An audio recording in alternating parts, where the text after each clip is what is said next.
Hello, good morning mga lods. Nandito ako sa lupa na tinaniman ko noong 1999. Ito yung lupa ng lolo ng papa ko. Pinamana sa kanya. Ngunit nagkaroon ng problema.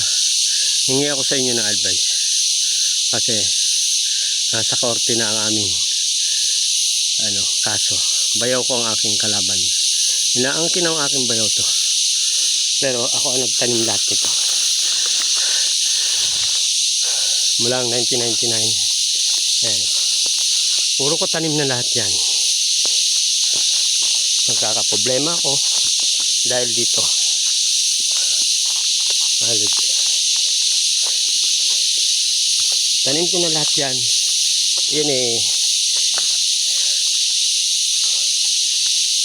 years na ang pagitan. Hingi ako sa inyo advice kung anong dapat kong gawin. Kasi sabi ng attorney ko, darating na raw ang court order. Kaya umaasa ako. Ayan o, mga tanim ko lahat yan. Matataas na. Ayan o, may mga bunga na. 13 years kong dinevelop to para sa akin pamilya. Ngunit ako'y palad, binaalis ako yung mga taong hindi ko alam kung ano ba yun. Basta yun alam nyo na yun. Ayoko magbanggit. Ayan o, tanim ko rambutan.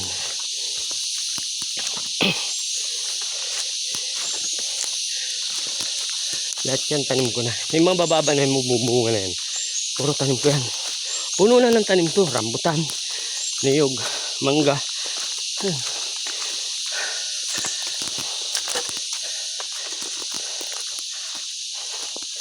Laking problema ko na nga lang dito. Yung bayaw ko, inaangkin to. Pinagawa ng tax sa pangalan niya. Ito nakaregister to sa lolo ko. 1926. Nabili daw nila. May mga peki silang papel. Ayan. Ayan. Ayan mga lods, mga tanim ko na yan. Lahat yan. Kalabaw lang katulong ko dyan. Wala eh. Hanggang ganito ang buhay ko. Naapi. Hindi ko nga alam kung saan ako. Ano. Pero may attorney naman ako.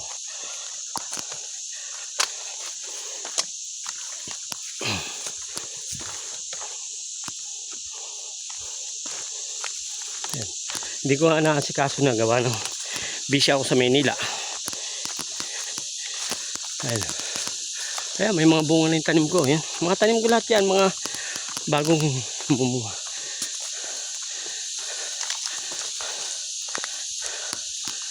Lawak nito. Sabi nasa 14 hectares daw. May deduction to. May transferring. Ginawa ng attorney. Pero ayaw ko ba. Bakit itong bayo ko nangangahas? Pero wala pa po itong titulo. Kasi nga, nasa kaso kami. Ano? Ano? Puno ng rambutan to. Ano?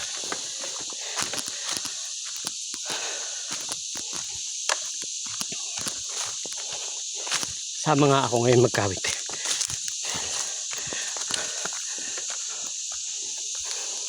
Marami akong bayaran sa attorney. Kaya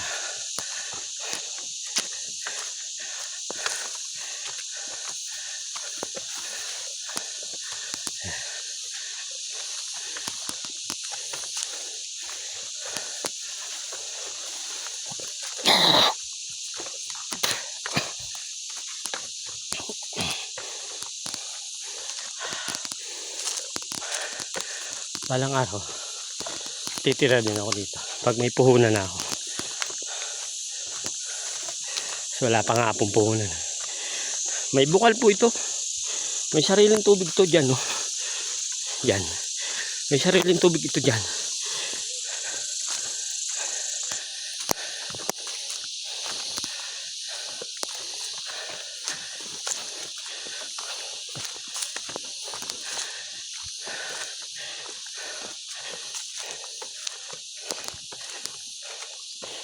Ito yung bahay ko, malapit na. Ang hirap.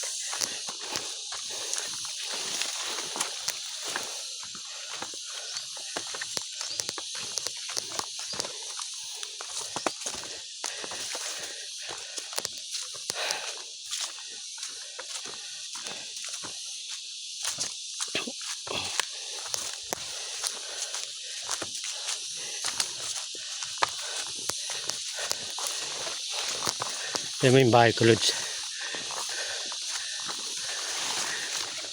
Pinagkaingitan yung ginawa sa bahay ko.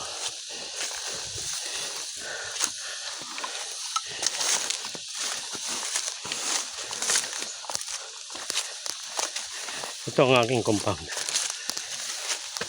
Ayan. Bahay ko, ginibada mo. Bulok na yung bahay ko. Ayan. Pakita ko sa inyo, mga Lods. Bahay ko. Ayan.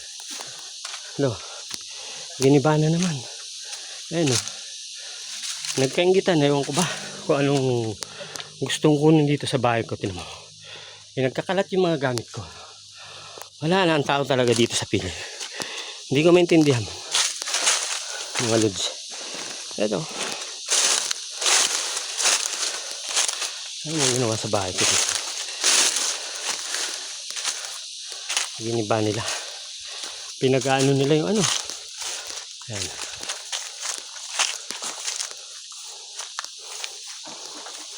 Marami ng damo.